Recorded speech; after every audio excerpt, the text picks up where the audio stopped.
presentación. Bueno, pues entonces em, comencemos como siempre. ¿Dudas de la clase pasada o de la tarea? Como les comenté la vez pasada, la tarea que les dejé es lo que les iba a dejar como examen. Entonces espero que hayan visto que no estaba para nada manchado. Está bastante rápida.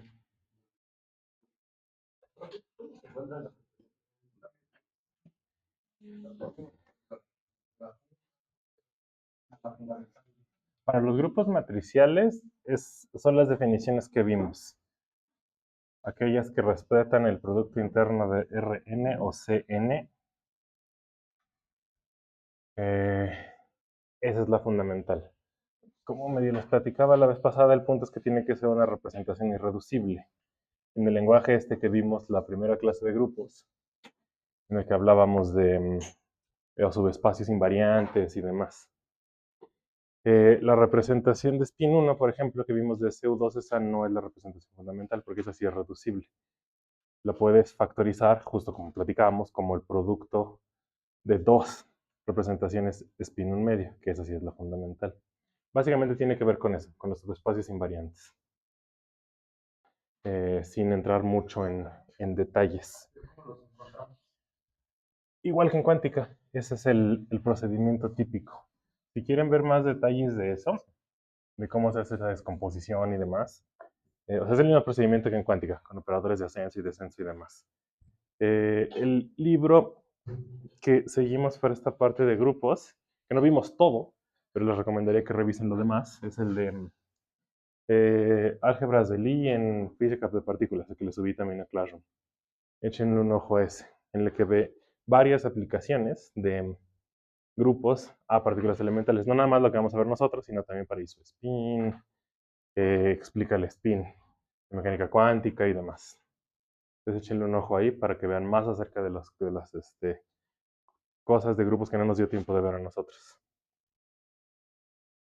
¿Más preguntas? Lo último que vimos un ejemplo de SU2 donde ponías el producto tensorial de la representación 1 medio por la representación 1 medio y la ponía como la representación 1 y la representación de 0. ¿Es lo mismo que la tabla? ¿Se parece? Los coeficientes de Clebsch-Gordon y las tablas de Young en particular. Sí, sí, es exactamente la idea. Las factorizaciones de grupos en representaciones irreducibles, es eso. Pero ahí, por ejemplo, partimos de irreducibles y fuimos a otros o partimos de otros y llegamos a irreducibles. Como se hace típicamente es tomar el producto de las dos irreducibles, que son la spin 1 medio, y ver cómo se factorizan esas como dos reducibles. Como típicamente se hace.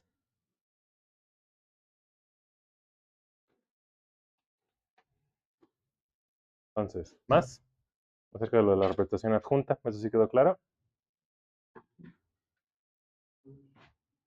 Entonces, nada más para ver si sí llegó hasta allá, más como de este lado.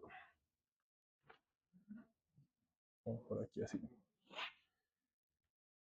Bien, el grupo que nos faltaba revisar, y con eso ya terminamos, con los famosos para el modelo estándar, es SU3. SU3 en el modelo estándar es muy importante porque es el grupo de norma de la cromodinámica cuántica, de la teoría de las interacciones fuertes, de la interacción fuerte. Entonces, pues primero hagamos la descripción formal. SU3 es parte de los SUNs que discutimos en general hace unas clases. Es el grupo de matrices de 3×3 unitarias. Son unitarias porque preservan el producto en C3 y tienen determinante igual a 1. O sea, si quieren, escribimos eso en abstracto. SU3 son las Gs, tal que si yo tomo el producto interno de cualesquiera dos números en C3 y lo comparo con el producto interno de G actuando sobre esos dos números, para todo Z y W en C3, tiene que ser igual. Son las transformaciones que dejan invariantes, son como rotaciones en C3, básicamente. Y el determinante de G como matriz de 3×3 compleja es igual a 1.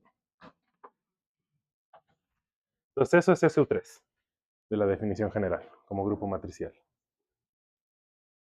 Ahora, lo que quisiéramos es, igual que discutimos acerca del álgebra de SU2 y U1 la vez pasada, es ver cuál es el álgebra de SU3 y dar una base particular, dar un grupo de generadores. Entonces, bueno, en general, lo que vamos a probar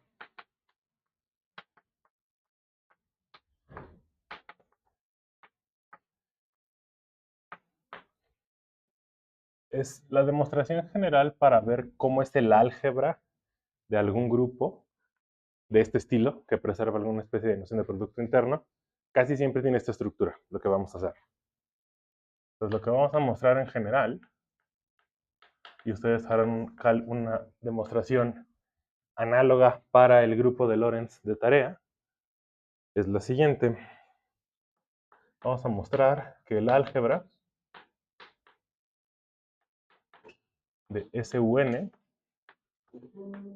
es el conjunto de matrices de n por n hermitianas y sin traza. Entonces, nada más noten la diferencia. SUN son matrices unitarias. En consecuencia, el álgebra de SUN son matrices hermitianas y sin traza. Lo de sin traza viene del determinante 1, del as del grupo. Entonces, bueno. La prueba es la siguiente. Déjenme ver hasta dónde debe pizarrón por acá. Casi completo. Voy así.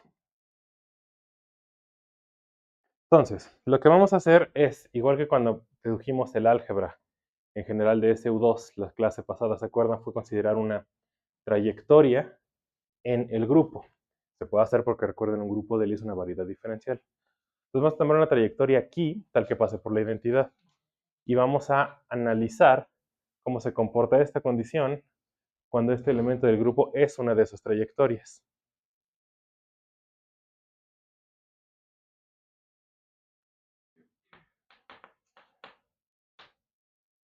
Entonces, consideremos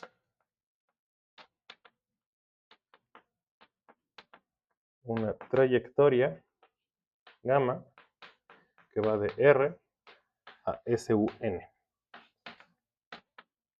tal que gamma de 0 es igual a 1.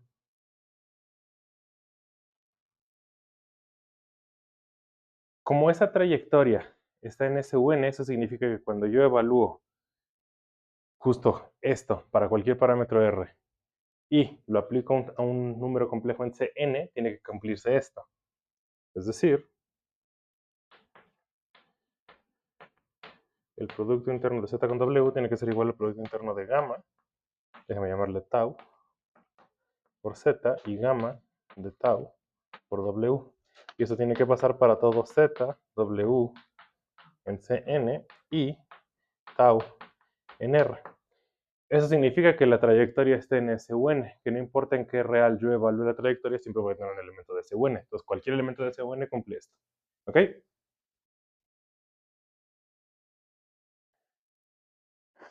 Bien, ahora. Dado que gamma de tau es un elemento del grupo, ¿cómo le hago yo para llegar a un elemento del álgebra? ¿Qué tengo que hacer? El método exponencial, pensando que eso sea un exponencial o no, porque no necesariamente tiene que serlo. ¿Qué cosa sí sabemos que tiene que pasar? El álgebra de Lie es ¿qué cosa? De esto. Justo. El grupo es una variedad, y entonces el álgebra es el espacio tangente a la identidad. Justo. bueno, primero derivarla para obtener el vector tangente y luego evaluarla en cero para que tener un vector tangente en el espacio tangente de la identidad. Entonces, derivando respecto a tau, entonces, vean que de este lado no hay nada que dependa de tau. Entonces, cuando yo derivo respecto a tau me da 0. Y de aquí obtengo dos términos.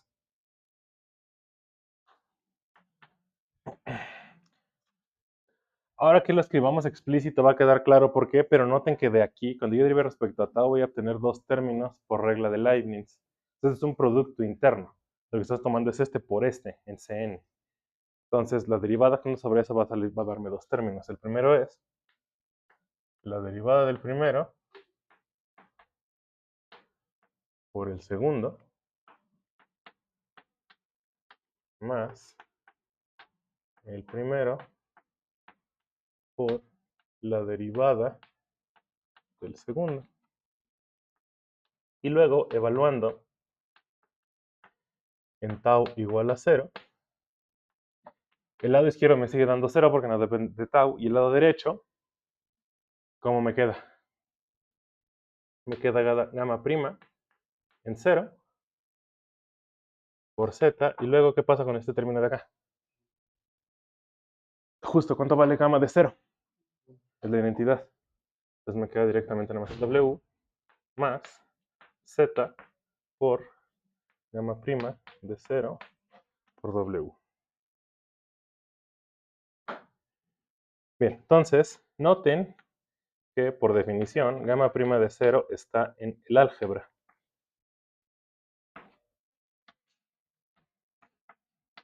Es 0 porque es tangente, ¿no? Recuerden que estamos denotando, el álgebra lo estamos denotando con letras como minúsculas, el grupo es con letras mayúsculas, entonces si no se nota, déjenme poner que esto es el álgebra. Entonces eso ya está en el álgebra, entonces esto ya es una identidad sobre un elemento del álgebra. Ahora lo que quisiéramos mostrar es que este elemento del álgebra es una matriz de ese estilo, es una matriz hermitiana y sin traza. Entonces, ¿cómo le hacemos? Básicamente ya está ahí la condición. Una matriz que cumpla esa identidad para cualesquiera dos números en Cn tiene que ser una matriz hermitiana. Pues para ver eso, pues déjenme ponerle, ya denotarla como una matriz y escribir esa identidad en términos de sus entradas como matriz. Denotemos sus entradas como ITAB. ¿Se acuerdan que estamos tomando el I? Eso es simplemente convención. Eso es por las representaciones unitarias que nos gusta tomar en física. Déjenme denotarlos como I de AB. Y ven que entonces tenemos lo siguiente. El producto interno de Z con W, como está en Cn, lo podemos escribir de esta forma, pensando que estas son las entraditas, las n entradas de este número que está en Cn, y lo mismo de este lado. Pues el producto interno tengo que tomar el conjugado de 1. ¿Sí? Y luego, si eso ocurre, entonces, o sea, Z es un número en Cn, entonces es un Z1, Z2, etc. Son las entradas de gamma prima 0, de esta matriz que está en el álgebra.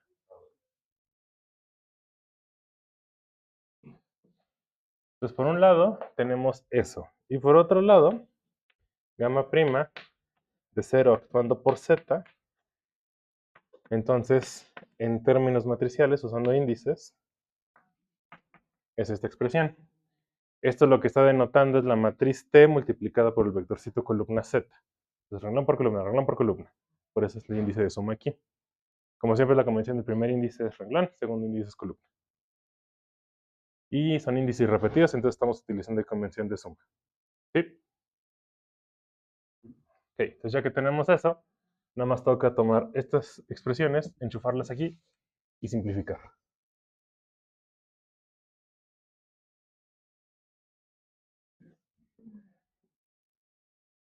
Entonces, la identidad dice,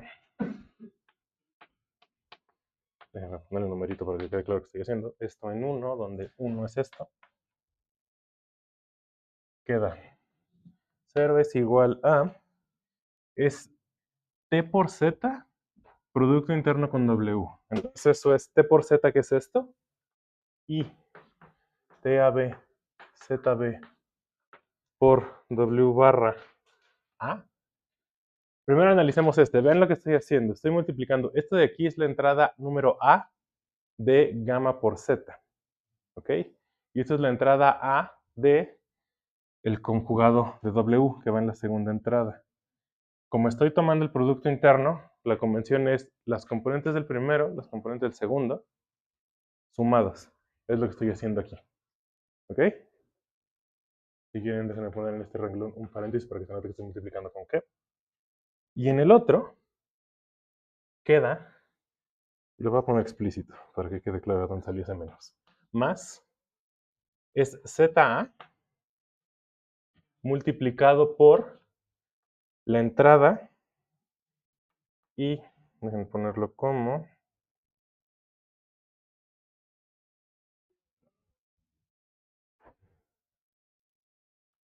T, A, B, W, todo eso conjugado.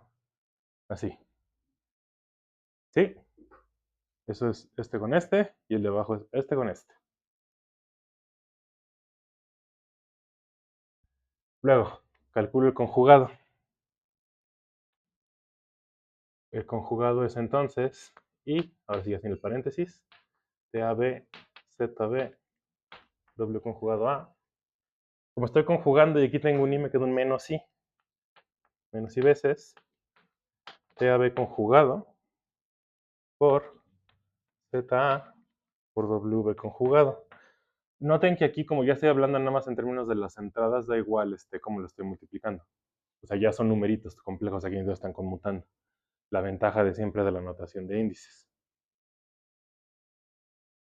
Entonces, aquí ya tengo una identidad que cumple las entradas de t igualada a 0. Entonces, lo único que nos gustaría es como que despejar la condición que cumple t, sin importar cuál z y cuál w le ponga. Es decir, lo que quisiera es como factorizar el z y el w. Vean que casi se puede, porque tengo z por w arriba y z por w abajo.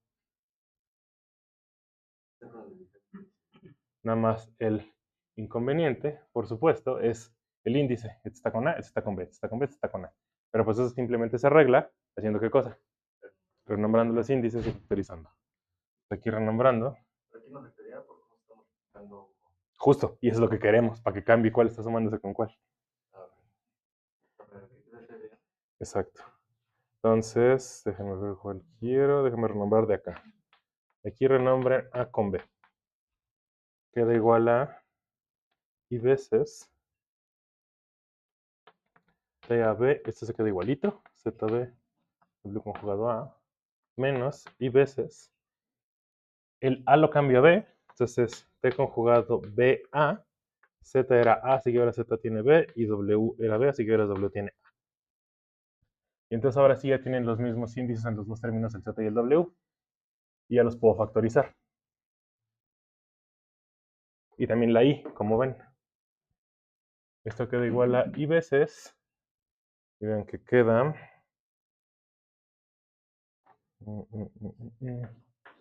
T conjugado BA, así como lo tenemos.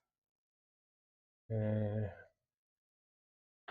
lo puse como TAB menos T conjugado BA por ZB por WA conjugado. Y eso tiene que hacerse 0 hasta allá, sin importar qué números complejos de CN, Z y W yo ponga, los que sean. Entonces eso va a pasar sí, solo sí qué cosa. ¿Qué es lo que se tiene que hacer 0? Lo que está aquí en medio. Es decir, si T conjugado BA es lo mismo que TAB. ¿Y qué cosa dice esa igualdad? ¿Que T es qué cosa? T es hermitiana. Y solo así, T, bueno, como le estábamos diciendo, si quieren gamma prima en 0 es igual a gamma prima en 0, daga, hermitiana.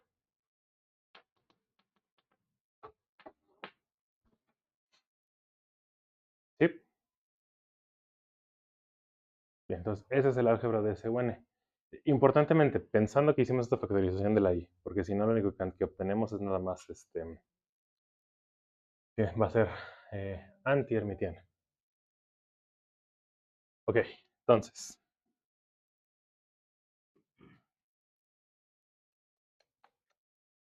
¿Dudas de cómo hicimos esta parte de la prueba?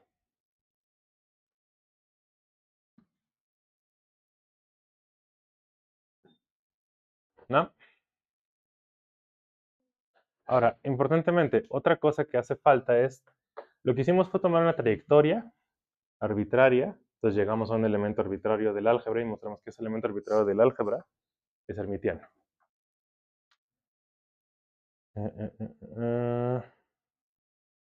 Bueno, nos falta un paso importante antes de eso, el determinante.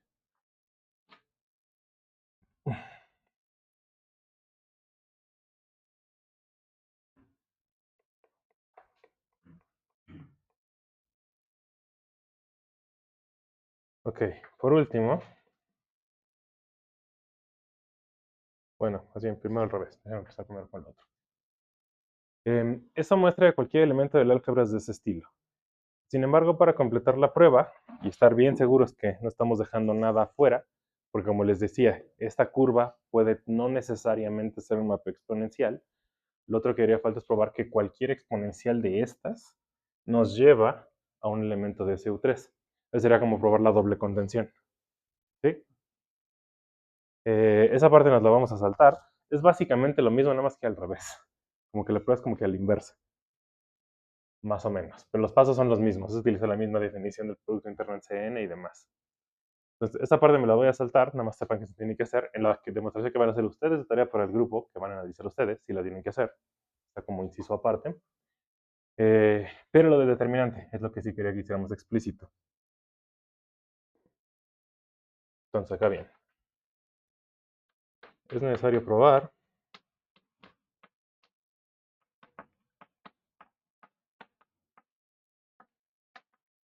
que a la I tau por T está en SUN si se cumple lo de arriba. Si TAB es igual a TBA y la traza de T es igual a 0. Entonces la parte de esta, la contención de la exponencial por acá, eso nos lo vamos a saltar, pero la parte del determinante sí es importante para que vean por qué la matriz del álgebra tiene que ser sin traza. Y eso utiliza una identidad que no vamos a demostrar, pero no es difícil probar, pensando únicamente en matrices.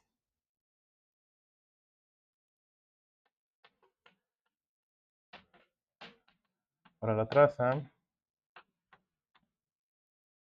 usamos la identidad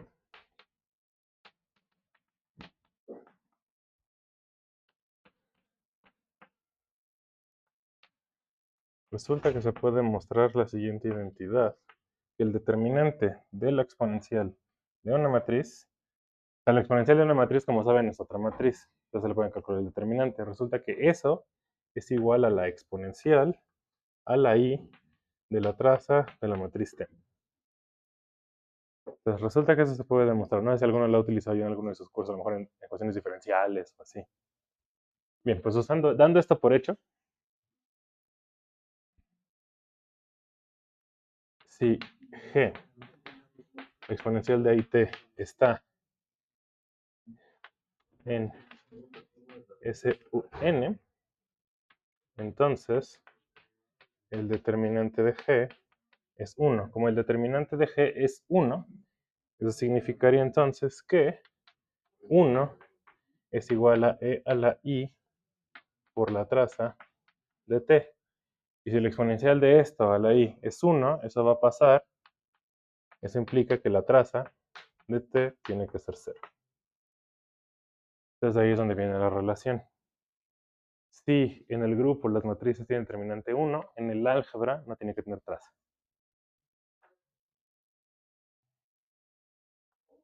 Entonces bueno, salvo haciendo esta otra contención que nos faltó, en principio ya está.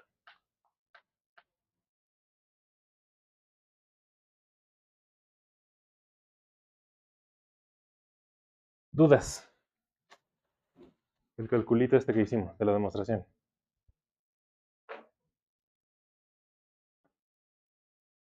Yo solo me tocé un resultadillo que ya teníamos. Porque sabíamos que gamma prima de tau era potencial álgebra.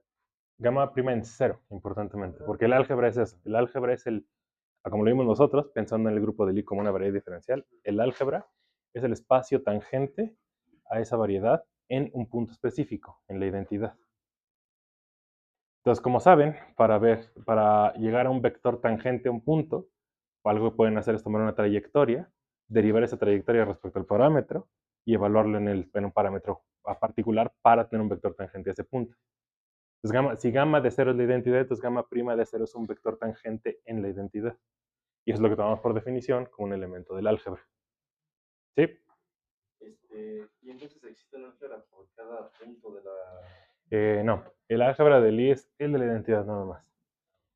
Justo porque la identidad es como el elemento importante en los grupos de Lie, en realidad.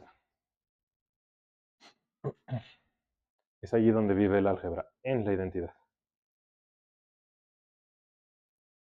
Bien, entonces, regresando a la pregunta que hasta habíamos hecho al inicio, en cómo se ven los elementos del álgebra de SU3,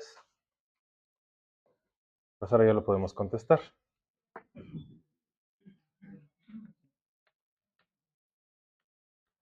Regresando a SU3, entonces el álgebra de SU3 son las matrices T tal que T es hermitiana y la traza de T es igual a 0. De 3 por 3, por supuesto. Entonces, la pregunta de cómo tomamos una base, un grupo de generadores para SU3 se reduce a, pues primero, de qué dimensión es este espacio vectorial, pensando que son matrices de 3 por 3, y pues encontremos de esos linealmente independientes. Vamos a encontrar una base. Entonces, bueno, resulta, ahorrándonos el álgebra lineal de por medio, que de 3 por 3 ese espacio es 8-dimensional.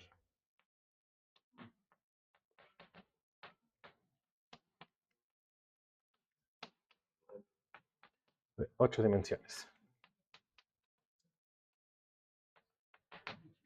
SU3 decimos que es un álgebra 8-dimensional.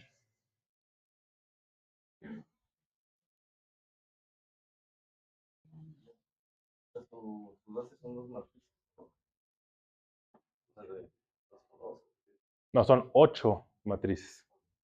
De 3 por 3 con entradas complejas, tal que cumplen estas condiciones. Entonces, el punto es encontrar un grupo de 8 matrices linealmente independientes que cumplan eso. ¿Okay? Resulta que no es tan complicado. En general se pueden construir bases para SUN usando las que ya conocemos para SU2. ¿Se acuerdan cuáles eran las de SU2? ¿Cuál es como la base que usamos? Las de Pauli. Con eso construimos unos generadores. Resulta que uno puede utilizar las de Pauli y como generalizarlas a más dimensiones para construir bases de generadores para cualquier SUN. Para SU3 esas tienen nombre. Un conjunto de generadores. Sí. Y pensando en la promoción exponencial, considerando que el espacio vectorial tangente va a tener la misma dimensión que el espacio del grupo, en este caso, ¿por qué no transformamos la base de la variedad con la exponencial? ¿Cómo que transformar la base de la variedad con la exponencial? Ajá, o sea, como tener la base de la variedad y a través de la función de la exponencial llevar a los elementos del álgebra. Bueno, eso, ya teniendo la álgebra, generamos cualquier elemento del grupo exponenciándolo, eso sí. A ver, aquí vamos por partes. Esto significa que el espacio tangente a la identidad, en la identidad de SU3 es de 8 dimensiones. Eso significa que como variedad diferencial, SU3 es 8-dimensional. Eso sí es cierto. Significa que yo puedo mapearle parches de R8, C8 en este caso, R8, pensando que son generadores reales, para cubrirla por completo. ¿Ok? Entonces eso sí. Y cada punto, cada punto en esa variedad es un elemento del grupo. Entonces cada uno de esos lo podemos pensar como la exponencial de una combinación lineal de los generadores, como los grupos generales que vamos a dar ahorita. Es lo que sí hacemos. ¿Sí? ¿Hasta ahí?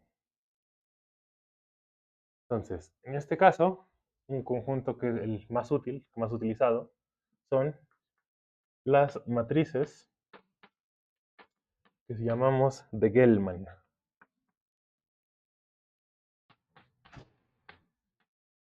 Gell-Mann es muy importante en la historia de las partículas elementales porque fue, junto con los colaboradores en aquellos años, quien se les ocurrió la idea del modelo de quarks para las interacciones fuertes. Entonces, las matrices de Gell-Mann son las siguientes. Se las escribo para que las vean por lo menos una vez en su vida. Si se dedican a cosas de modelo estándar y cromodinámica cuántica en particular, seguro las van a ver más de una vez en su vida. Entonces, las voy a escribir todas. Lambda 1, lambda 2, 0, menos I, 0, 0, 0, 0, 0, 0. La lambda 3.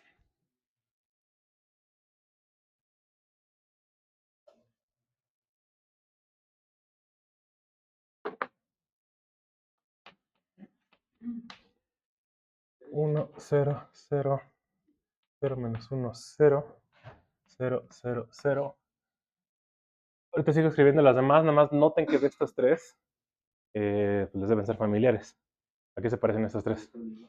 A las de Pauli, aquí, ¿no? Y la más ceros en todo lo demás. A eso me refiero con que se generalizan.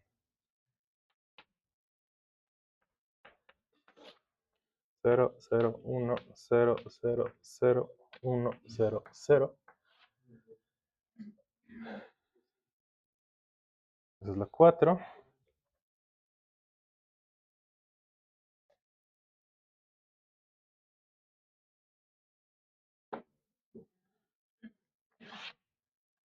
La 5.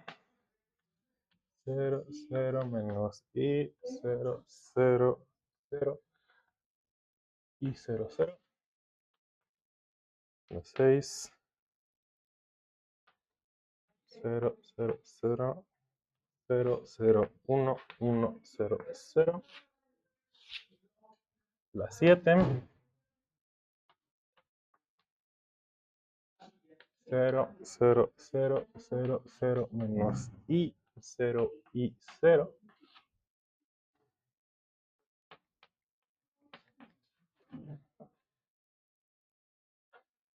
Entonces, como ven, las otras también sigue siguiendo como esa idea de tomarlas de Pauli, como que repartir las entradas, los unos y los is en los otros renglones, saliéndonos de acá.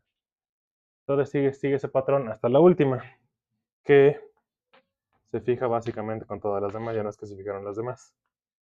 Esta es la extraña, que es 1, 0, 0, 0, 1, 0, 0, 0 y menos 2, con 1 sobre raíz de 3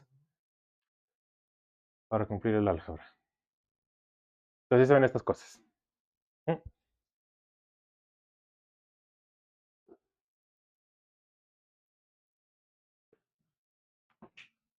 Bueno, de hecho, no son exactamente los generadores. Igual que las de Pauli no son. Los generadores no son exactamente estas. Entonces, bueno, primero véanlas. Cópienlas, tómenles foto.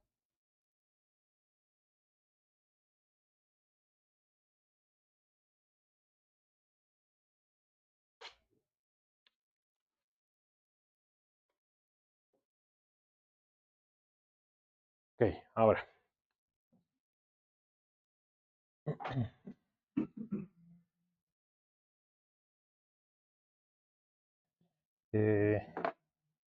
Pensando hacia dónde vamos eventualmente, creo que ya medio lo habíamos mencionado cuando hablamos del electromagnetismo y cuando les mencionamos el grupo U1 en las últimas dos clases. Pero bueno, son 8. Del modelo estándar de partículas elementales, si lo han escuchado o leído de eso alguna vez. ¿Qué otra cosa ahí son 8?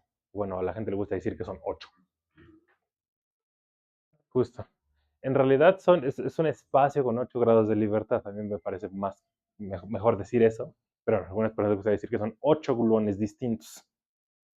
Sea como sea que les guste frasearlo, pues que formalmente describimos esos 8 estados con estas cosas, con los generadores del álgebra. Platicábamos, bueno, medio. Vamos a ir hacia allá. En el electromagnetismo el grupo es U1 de ese sector. U1, ¿se acuerdan? Es súper básico. El álgebra es ¿qué dimensión tiene? De U1. ¿Qué dimensión tiene el álgebra? 1. Más el número real, un 1. Ok. ¿Cuántos tipos de fotones, cuántos grados de libertad como fotones fundamentales decimos que hay? 1. Con ninguna carga eléctrica. Es una cosa muy básica el fotón. Eso es porque su teoría de norma es muy básica. Los gluones son más interesantes. A los gluones les describe una teoría de norma igual de ese estilo. Y hay estructuralmente parecida al electromagnetismo. Solo que el grupo de norma no es U1, es SU3. Y por eso la estructura adicional. Las partículas de la interacción fuerte son los gluones. Gluones viene de glue, de pegamento. Como la interacción es muy fuerte, parece que están amarrados los quarks como si estuvieran pegados con pegamento. Por eso el nombre. Los nombres de las partículas elementales son muy, muy, muy absurdos. Quien ya haya escuchado de la historia de eso sabrá que es porque pues, la historia fue muy tortuosa, con muchos tropezones en el camino. Y pues hubo un muy buen rato que la gente se lo tomaba como de a chiste. Pues también por eso los nombres son muy ridículos. Pero pues se quedaron. Usando esas matrices de Gell-Mann, los generadores son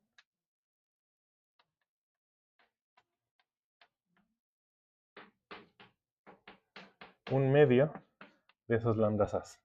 Parecida a cuando utilizábamos las de Pauli para los generadores de CO2. Pues bueno, ya que tienen las 8 matrices, pueden jugar a calcular cuáles son sus conmutadores. Tienen que llegar, por supuesto, a que el álgebra tiene la estructura general que dedujimos la semana pasada. La estructura general es cuando yo tomo el conmutador de dos elementos del álgebra. Eso tiene que ser igual a I veces las constantes de estructura multiplicados por los mismos elementos del álgebra. Es decir, el conmutador está otra vez en el álgebra y esas constantes son las combinaciones lineales que me dan ese elemento del álgebra. ¿Sí? Donde ahora noten, les hice hincapié de la clase pasada, el de SU2, el numerito el simbolito con los 3 índices, corresponde con el símbolo de Leibniz-Civita. Pero eso es solo para SU2. Para otros grupos, las constantes de estructura no tienen por qué ser el Leibniz-Civita. Aquí en particular noten que los índices, bueno, justo como son más generadores, los índices corren de más valores, de 1 a 8. Y FABC no son el Leibniz-Civita.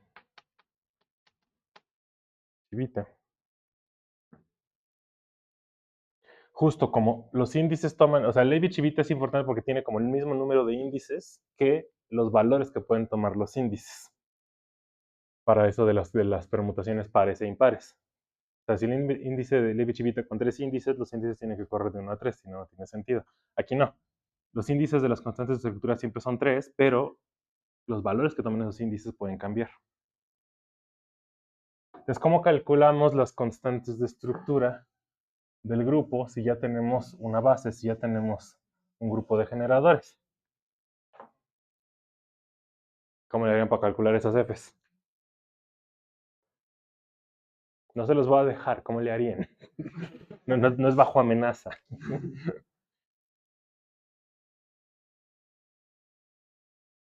Tomamos las matrices, sustituimos aquí, multiplicamos y deducimos cuáles son las Fs.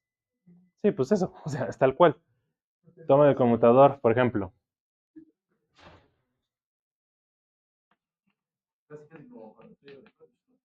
Exactamente lo mismo.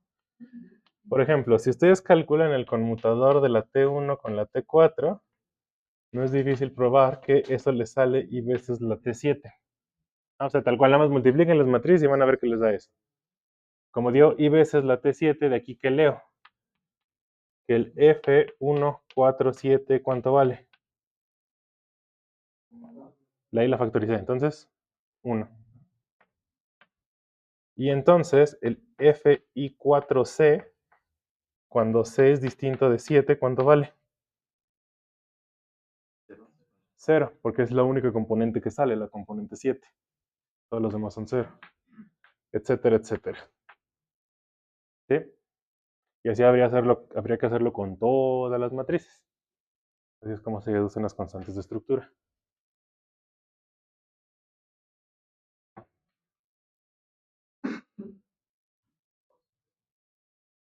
¿Dudas? ¿Cuál era la razón por la que no tengo la El Leibniz-Civita necesita, en n dimensiones, necesita n índices. Aquí son 8 dimensiones y nada más tiene 3 índices, siempre las constantes de estructura. Entonces, nada más en un grupo de Lie de 3 dimensiones, como es U2, es que eso hace sentido. Eso puede pasar.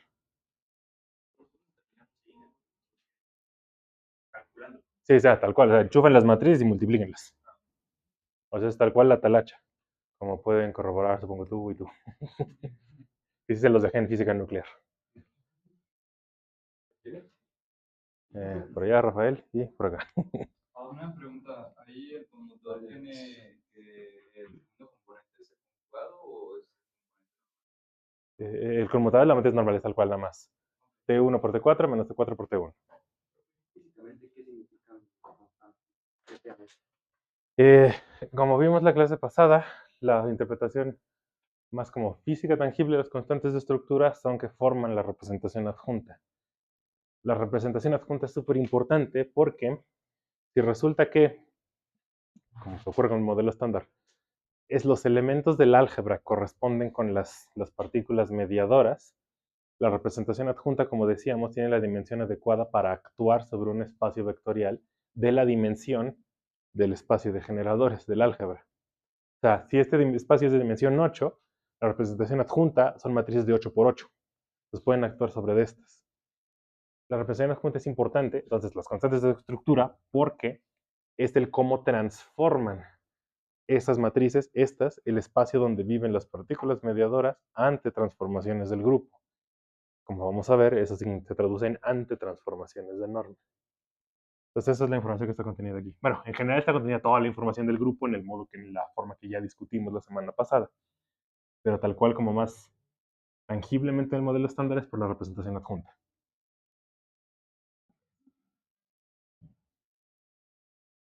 ¿Más preguntas? Entonces, hasta aquí vamos a llegar con lo que vamos a ver de grupos. Como les digo, hay un montón de cosas que nos estamos saltando que son súper interesantes. Por ejemplo, nunca vimos, nos dio tiempo de ver tablas de Young.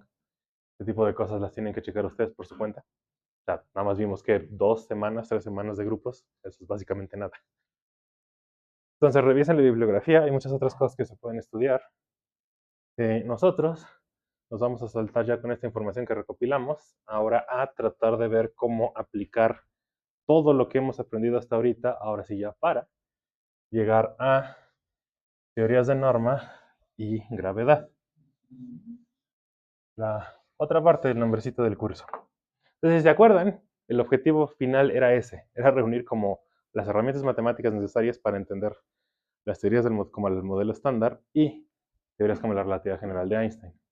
Pero resulta que ya tenemos todos los ingredientes. Lo único que necesitamos es darle la estructura general para poder atacar las dos cosas al mismo tiempo. Entonces, lo que acabo de decir es, vamos a desarrollar un formalismo matemático que nos va a permitir hablar tanto del modelo estándar como de la relatividad general en el mismo lenguaje. Eso sí se puede hacer. Contrario a lo que quizá hayan pensado, dado lo famoso que es el meme de pues no se unifican. No significa que sean 100% incompatibles, no, al contrario. La cantidad de cosas que tienen en común es ridícula, pero difieren en unas cuantas cosas cruciales que hacen que todos salgan, que no podamos tratarlas a los dos igual, a pesar de que tienen tantas cosas en común. La razón por la que el problema de la cuantización de la gravedad ha sido tan frustrante es esa. Es que cada vez que alguien intenta algo es como de, ya mero, pero siempre pasa algo, siempre alguien tiene algún error catastrófico. Entonces, vamos a desarrollar ese formalismo para tratar de tratarlas, a las dos, a todas, de un golpe al mismo tiempo. Conforme vayamos avanzando, cada vez que vaya haciendo apropiado, voy a hacer distinción entre, bueno, en el modelo estándar la cosa es así porque es una teoría de norma, bueno, en relatividad general no es así, más bien se trata por acá. Porque cuáles son las diferencias. Que como verán, un montón de expresiones son igualitas. Entonces, el primer paso para llegar allá es, vamos a tratarlas con el lenguaje de haces fibrados.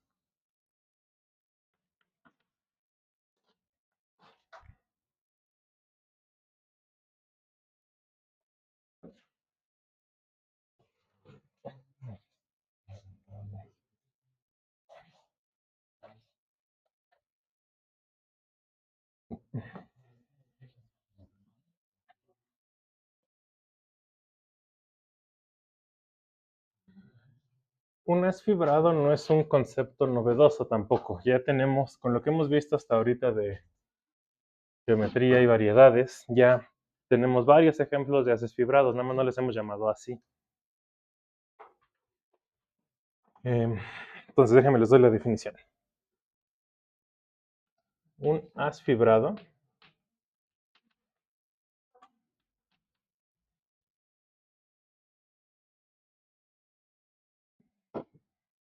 consiste en una variedad diferencial que voy a denotar con la letra E. La E denota al espacio total. Y otra variedad M, que llamamos el espacio base. El concepto de haz fibrado requiere de dos variedades diferenciales. Dos. Una E y una M.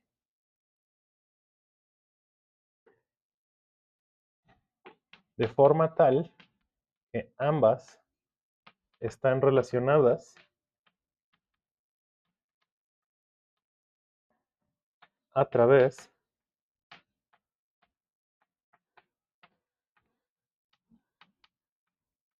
del mapeo sobre, no necesariamente 1 a 1, pero sobre sí, un mapeo que voy a denotar con la letra pi, que va de la E del espacio total a M, al espacio base. Ese mapeo se le conoce con el nombre de proyección.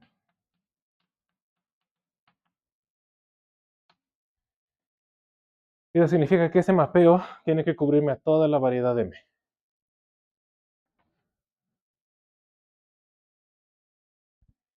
Ahorita les hago el dibujito para que vean geométricamente cómo se ve esto.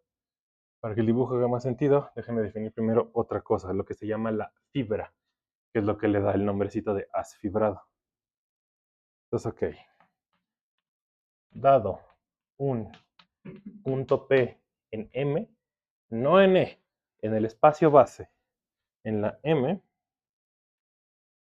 definimos a la fibra sobre P como lo siguiente. La voy a denotar como E subíndice P. Y esta está definida como los puntos Q en el espacio total, tal que pi de Q está igual a P.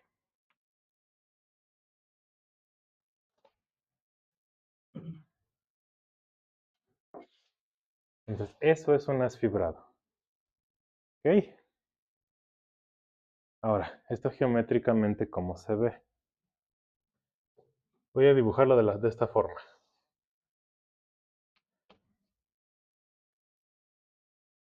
El dibujito típico es este. Tenemos dos espacios. Uno es el total, el grandotote, vamos a llamarlo E. Normalmente lo dibujamos con por lo menos una dimensión más que la variedad base. Porque típicamente es así, tiene por lo menos una dimensión adicional. Y la variedad base la denotamos como una línea, como M. Entonces aquí está la base, aquí está el espacio total. Ahora, el pi, ¿qué es lo que hace? El pi lo que hace es, yo tomo un punto Q aquí en E, y pi lo que hace es mapeármelo de E a M. Es decir, algún punto aquí en esta recta. No sé, por ejemplo, supongo que me lo mapea para acá. Pues pi hace eso, ¿de acuerdo? De forma tal que con ese mapeo yo cubro todos los puntos de M. No significa que un solo punto acá vaya un solo punto acá. Luego, o sea, por tan solo de ver la dimensión suena que eso no va a ser posible, ¿no?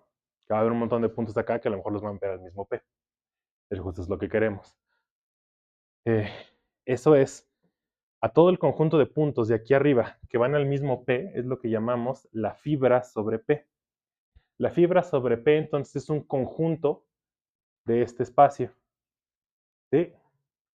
Que típicamente denotamos como uno dimensional. Por ejemplo, supongamos que esta proyección P es tal que la fibra en P es esta cosa.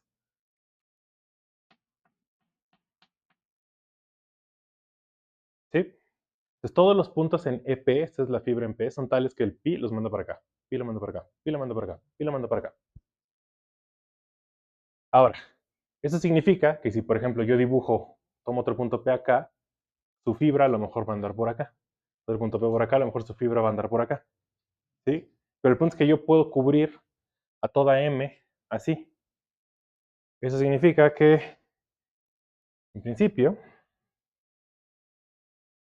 se tiene lo siguiente.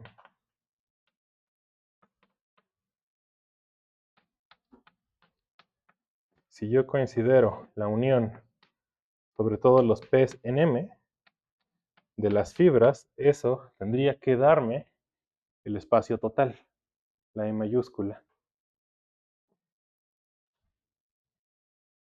Es decir, tomamos cada una de las fibras, cada uno de los esos como pelitos espaguetis, y los juntamos. Y una vez que los juntamos y los amarramos todos, eso nos da el espacio total. El nombrecito de haz fibrado viene de un haz de flechas. En arquería, cuando tienen un montón de flechas y las juntan, tienen un haz de flechas, un bundle. ¿Okay? De ahí viene el nombre. ¿Cualquier fibra es su variedad diferencial de...? No, no necesariamente su variedad. No necesariamente, pero lo que sí nos va a interesar es el caso particular. No todos los haces fibrados son así, pero vamos a estar interesados, que es la siguiente definición, en los haces fibrados tales que una fibra es un espacio vectorial. Esos son los haces fibrados vectoriales. Esos son los que más útiles nos van a hacer. Sí.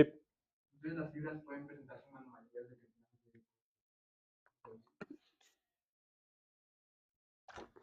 En principio sí.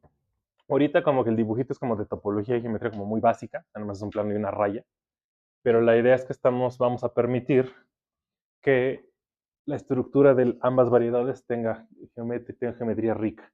Es justo lo que queremos, tanto para relatividad como para teorías de norma. Viéndolo así, los espacios tangentes son fibras. Exacto. Exactamente. Justo lo que les decía, ya tenemos ejemplos. O sea, vean que incluso la notación es la misma que estamos utilizando, ¿no? Del espacio tangente en punto P. En efecto, todos los objetos que hemos estudiado hasta el momento encajan en esta descripción. Entonces tenemos el haz fibrado tangente, el haz fibrado cotangente, haces fibrados tensoriales y los que van a ser útiles para teorías de norma, haces fibrados que están asociados a algún grupo de Lie. Entonces por eso es tan útil este concepto. Entonces, vamos a pasar eso. Vemos algunos ejemplos.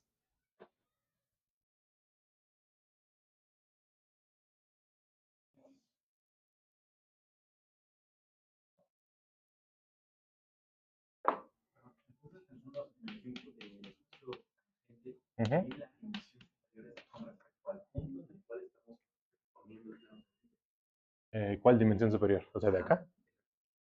Si nosotros decimos que tenemos la variedad básica y tenemos que el espacio total es una dimensión mayor, en el ejemplo del espacio tangente es una dimensión mayor. Por lo menos una dimensión mayor a este, pero en el caso del haz fibrado tangente no es nada más una más.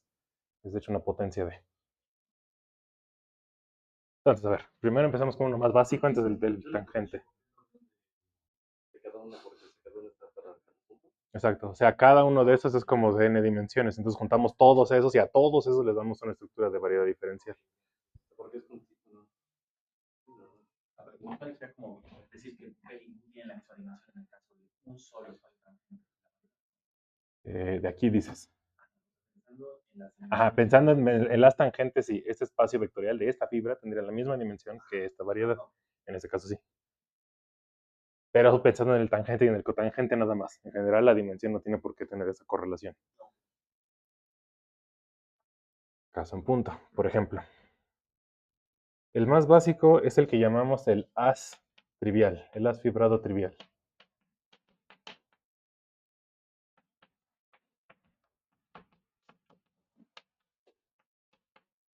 Dada una variedad M, se define como E es igual a M cruz R. Entonces, ese es el más básico, el más fácil, el haz fibrado más sencillo que se puede construir dada una variedad diferencial real. ¿Qué es lo que estoy haciendo? Estoy tomando una copia de R y se lo estoy adhiriendo a mi variedad base. Entonces, primero lo que habría que hacer para ver que esto es un haz fibrado sería probar que esto es una variedad diferencial. Pero noten que en este caso justo, si la dimensión de M es N, vean que en este caso, ¿cuál es la dimensión del trivial? N más 1. En este caso, solo en el trivial.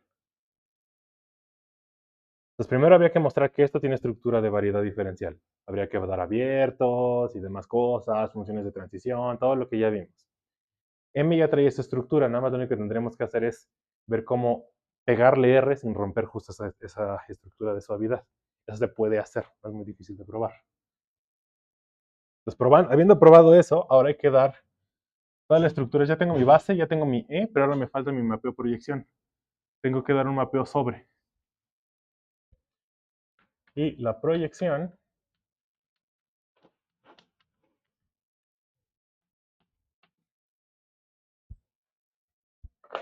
Por ejemplo, si me presta un punto P, ya, por ejemplo, ahora el P, exacto. P, se va a dañar, ¿no?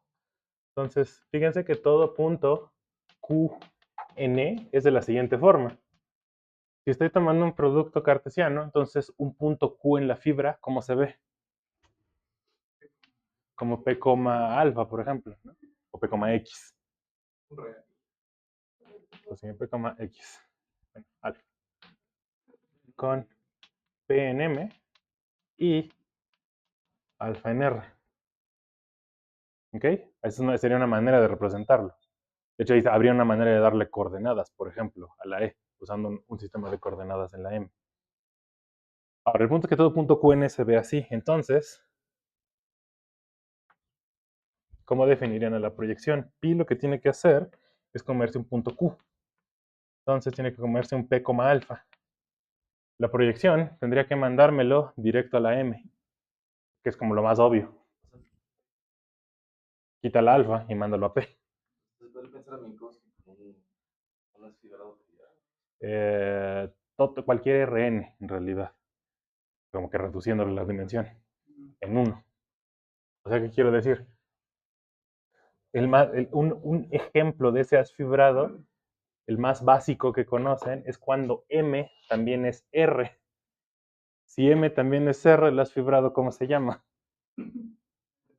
R cruz R o R2. O sea, el dibujito es algo de este estilo. R, M, y otro R. Este es un P, alfa y lo que está haciendo el pi es mandarlo para acá abajo al punto P. ¿Ah?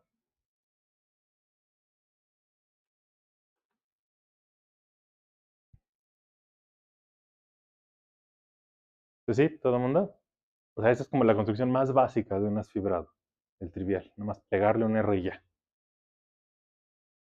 No es el más interesante, pero resulta ser muy útil, como vamos a ver ahorita en unos instantes. Entonces, no olviden el dibujito. Ahora, pasamos al tangente.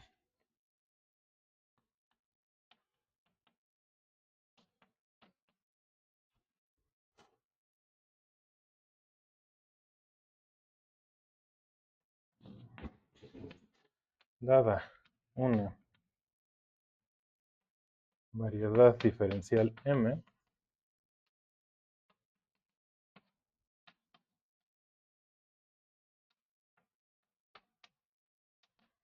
se define al haz fibrado tangente como lo siguiente.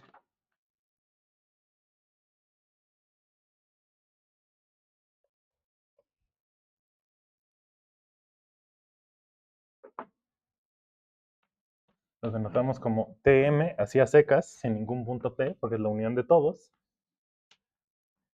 Ese haz fibrado tangente es la unión sobre todos los P's en M, tal que tomamos la unión sobre todos los espacios tangentes a cualquier punto P. Y el mapeo proyección, que tiene que estar definido de ese haz tangente a M, asigna a cada vector tangente en P, lo único que hace es mandarlo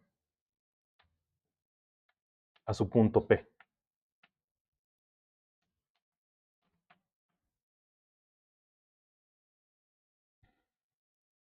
En este caso, en el ejemplo de la fibra trivial, noten entonces que cada fibra es otra vez un R.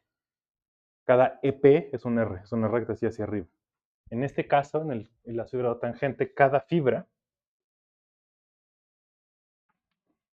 es un espacio tangente a P.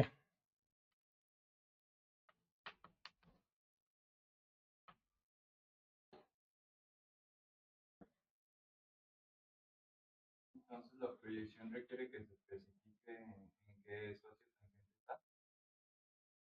Así como la estamos definiendo, pensando en esta definición, sí.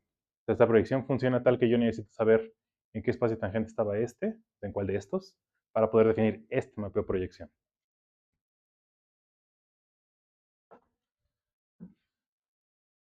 Ahora, nada más para que quede claro lo de la dimensión. Como que en estructura, fíjense que entonces un Q en el haz fibrado tangente, ¿cómo se vería? Pensándolo en una eneada, una cosa ordenada, comparándolo con el ejemplo del haz trivial. ¿Cómo se vería un punto en ese haz fibrado? Sería primero el punto P, el P, por ejemplo, P y BP. Entonces, pensando en que tuvieran que ponerle coordenadas a esto, no lo vamos a hacer, no se los voy a dejar de tarea tampoco, la prueba es técnica, pero pensando que tuvieran que ponerle coordenadas, ¿cuántas coordenadas necesitarían si la dimensión de M es N? 2N.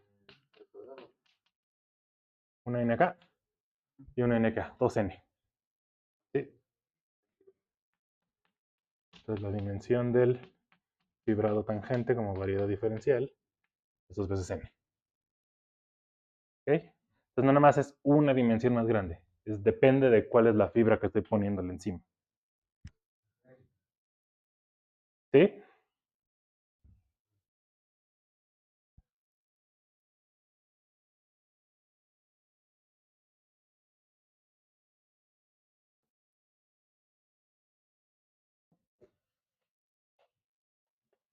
Ahora, el haz fibrado tangente es un ejemplo de un haz fibrado vectorial.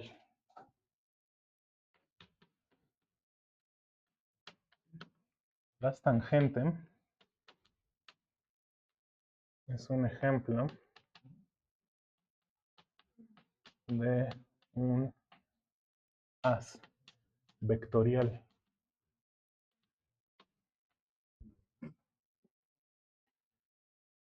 Un haz vectorial cumple dos cosas, esencialmente. La primera de ellas es que cada fibra, cada E sub P, es un espacio vectorial.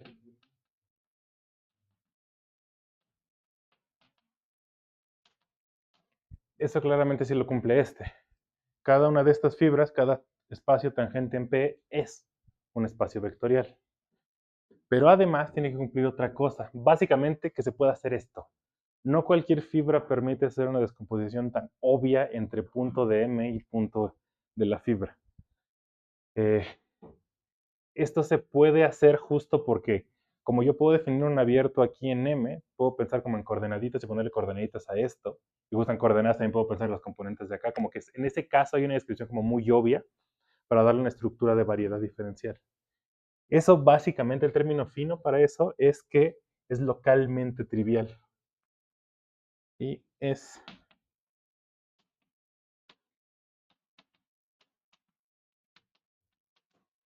localmente trivial. Es que localmente se puede ver como un producto cartesiano, básicamente. Eso significa localmente trivial. Más allá de exactamente los detalles técnicos, no nos van a ser relevantes a nosotros, nada más como que tengan en mente qué es eso.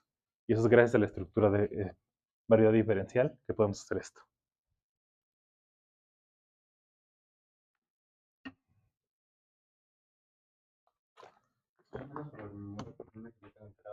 Claro. La fibra, ya dijimos que va a quedar la dimensión, depende de cuál fibra te tomes, ¿no? De las fibras, ¿cuál va a depender mucho de la definición que estamos dando para las fibras? En este caso, de un fibrado vectorial, la dimensión siempre es la de la variedad más la del espacio vectorial. Porque como un haz vectorial, pues hasta el que este tiene una dimensión y siempre se puede escribir así trivialmente, entonces siempre es así, la suma de este más este. En estos, en los haces vectoriales. Que son con los que vamos a estar trabajando al final del día. Entonces, por mucho que pueda... ¿Cómo? Se pueden pensar en cosas más patológicas que no permiten una trivialización, pero aún así se puede definir un mapa de proyección. No conozco, ahorita no me viene ninguno específico a la mente. O sea, lo digo porque, como saben, la creatividad de los matemáticos para inventar contraejemplos patológicos es ilimitada. Nada de lo que vamos a ver es así. Todas las fibras con las que vamos a trabajar son de este estilo. Qué bueno, qué bueno. Se puede pensar así en de los eventos, en los diagramas estos de relatividad, ¿no? Donde un evento puede representarse en el mismo diagrama en cualquier punto de una hipérbola. Ya la proyección. Bueno, Minkowski en particular es una variedad diferencial súper suave, súper bonita, plana, continua. Seguro no tiene problemas de ningún tipo. Entonces, no sé exactamente qué estés pensando, pero como para esto me parece que no funcionaría como un ejemplo de algo que no sea así. No, pues digo, es así. O sea, lo de que se pueda representar en el diagrama que tenemos de espacio contra tiempo, que un evento puede representarse como cualquier punto en una hipérbola, pues sí se puede representar como una proyección, que sería como mi variedad diferencial M sería el espacio que estoy viendo con mi presente, el que comparte el presente conmigo. Y ya todas las otras representaciones pues podrían proyectarse sobre ese, ¿no? Esta es una manera de tomar Minkowski 1 más 1, por ejemplo, y partirla en una 1 cruz otra cosa. Pero no hay una única forma de hacerlo, por supuesto. La otra, Aquí es. Lo que me estaba causando un problema ahorita, por lo que dije de la variedad de diferenciales que estaba definiendo la variedad de diferenciales para definir el pi, es esto de un caso muy sencillo, de si tenemos una esfera, por ejemplo, y nosotros tenemos el espacio que tiene todos los espacios tangentes, o bueno, el haz fibrado, donde todos los haces son espacios tangentes. Uno se puede definir como un punto y hay todo un circulito, ¿no? Sobre la esfera, donde el espacio tangente a cada uno de esos puntos contiene a mi punto. Entonces, ¿ahí qué se hace? Bueno, ahí primero el espacio tangente no contiene al punto. Esa es la cosa distinta. Okay. O sea, siempre está la variedad y a la variedad estamos como asignando un espacio tangente. Que sí, geométricamente lo representas como está la pelota encajada en 3D y pones el espacio tangente también en 3D y pues parece que sí coinciden en un punto. Pero formalmente no es que el punto esté ahí metido. La estructura correcta es más bien esta. Así que ya. Hasta ahorita hemos como a partir de una variedad diferencial construir su espacio tangente, bueno, su haz fibrado. Pero, o sea, hay como una manera de hacerlo inverso, o sea, de que dada una variedad diferencial, pensar si esa variedad ya es una fibrado. ¿Cuál es? Bueno, siempre localmente podrías trivializarla como el que hicimos a la inversa, ¿no? O sea, si localmente es Rn, pues nada más quítale una n, queda como una n menos 1, cruz r, por ejemplo. O sea, eso seguro siempre se puede hacer. No sé qué tan útil sea pensar en distintas formas de hacer eso, pero eso se puede hacer siempre.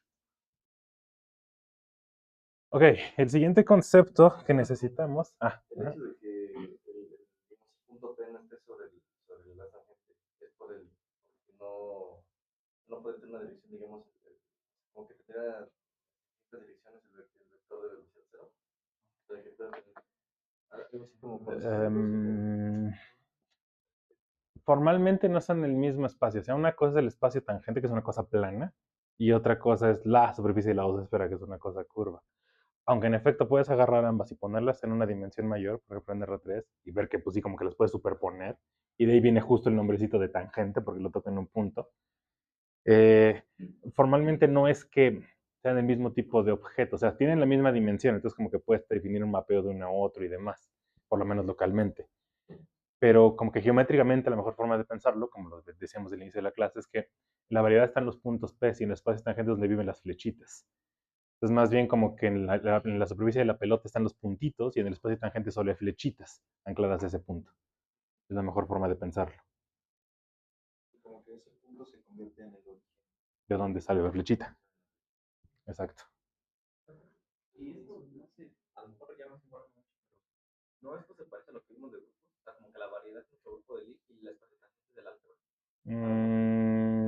No así, pero sí lo vamos a ver con los grupos.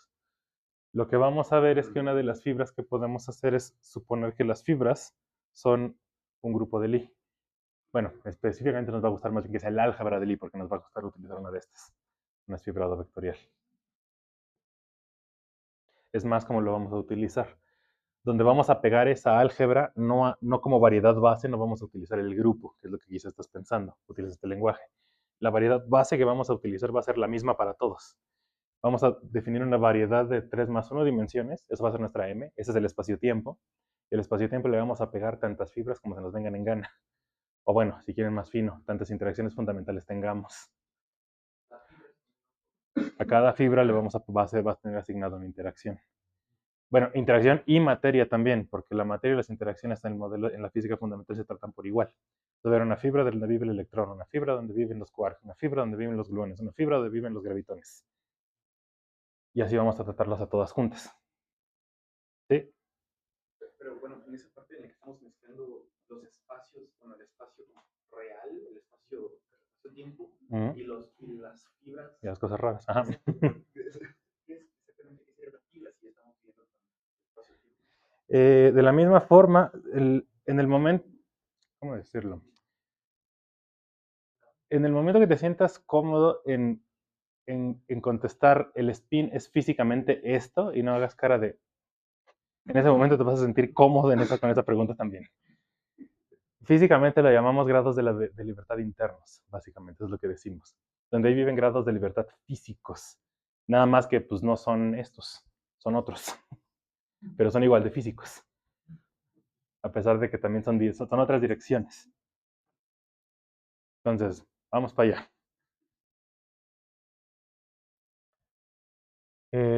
Déjenme terminar, yo creo que terminamos con esta definición y ya.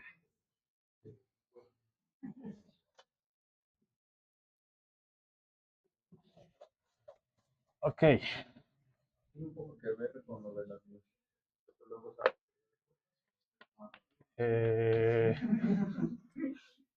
De entrada no.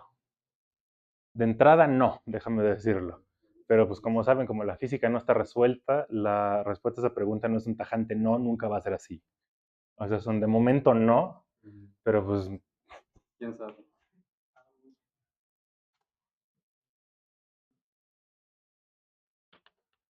O sea, parte de lo que hemos aprendido mucho en física fundamental a lo largo de los años es que cosas que creíamos, o sea, que ya estábamos muy cómodos con esa división de grados de libertad temporales y grados de libertad internos. Pero algo que ha estado pasando en los últimos años es tratar de borrar esa línea. Como tratar de hablar de los dos en el mismo pie. la área donde yo trabajo, por ejemplo, la correspondencia holográfica, resulta que ustedes pensarían que está en las direcciones de pues, X, Y, Z y T, que son espacio-tiempo, y en otra cosa independientes donde vive, por ejemplo, la energía, ¿no? Porque decimos, la energía de un sistema son tantos joules, y pues eso nada tiene que ver con dónde estamos. Resulta que la correspondencia holográfica da como una sugerencia de que pues, igual y no, igual y la energía más bien es una quinta dimensión. En ciertos casos particulares, no exactamente en este universo en el que vivimos, pero a lo mejor eso es una posibilidad. Algunas ideas para tratar de cuantizar gravedad justamente van en esa dirección, de tratar de borrar los grados de libertad del espacio-tiempo por completo y más bien hablar de solo en términos de grados de libertad internos. Más bien los del espacio-tiempo sean como emergentes de los otros. Y un poco como que la motivación viene un poco de la idea de la fibra. O sea, si ven la fibra, pues la E es la completa, ¿no? La M como que está ahí como que sale de allí. Pero bueno, todo eso último que acabo de decir es completamente especulativo, nada está probado. Eso no es física, de sí es así. Es de a lo mejor, quién sabe, podría ser. A ver si sí, ¿no? ¿Más preguntas? Bueno, pero pensando en ya estar simulando esa cuestión de real y grados de libertad, pues empezaríamos a poder interpretar diferente, por ejemplo, el espacio de configuraciones y esas cosas. Sabemos que al final estás empezando a abstraer las coordenadas generalizadas y no tienen un significado físico, pero sí del sistema. Entonces, o sea, lo que voy es que si empezamos a desdibujarlo desde aquí, ¿por qué no lo hicimos desde antes? Bueno, formalmente sí se hace. O sea, en el formalismo hamiltoniano la variedad es 2n-dimensional, en la que se tratan tanto las coordenadas como los momentos por igual. O sea, eso sí es así. ¿Por qué nunca se ha utilizado el lenguaje desfibrado? Pues no sé, la versión de las matemáticas de algunas personas. Porque en esencia es lo que se hace. O sea, cuando en física estadística, si no han llevado, llevarán, pues es lo que se hace. Se hacen integrales completitas dentro del espacio de configuraciones. Claro, pero lo que me estaba refiriendo es por qué no le damos así. Bueno, justo ese es el punto. O sea, creo que más bien al revés. Es de si es real. Pensando incluso en el spin. El spin es un grado de libertad interno que tiene que ver con algo superfísico, es el momento angular. El momento angular lo conocen desde mecánica básica. Además, lo único que es extraño es que es un momento angular raro que está cuantizado, en el que acá y acá son linealmente independientes, a pesar de que pues, es la misma línea. Por alguna razón en ese otro espacio, esos sí son linealmente independientes allí. O sea, cosas así, o sea, como que tiene cosas raras, pero pues ya hoy en día ya estamos muy, básicamente todo el mundo, sí, con el spin, sí, básicamente todo el mundo está ya con la idea de, pues sí, así es el mundo, así funciona la física fundamental. Entonces, eso sí es real. Nada más que no son grados de libertad espaciotemporales, esa es la diferencia. Bueno, me alegra verlos tan motivados para justo la última parte del curso. Espero que les emocione todo lo que falta. Ya hoy no nos dio tiempo de ver el siguiente concepto. Entonces abrimos con eso el miércoles. Entonces, pues sí, se vienen cositas muy interesantes. Vale, pues nos vemos el miércoles entonces.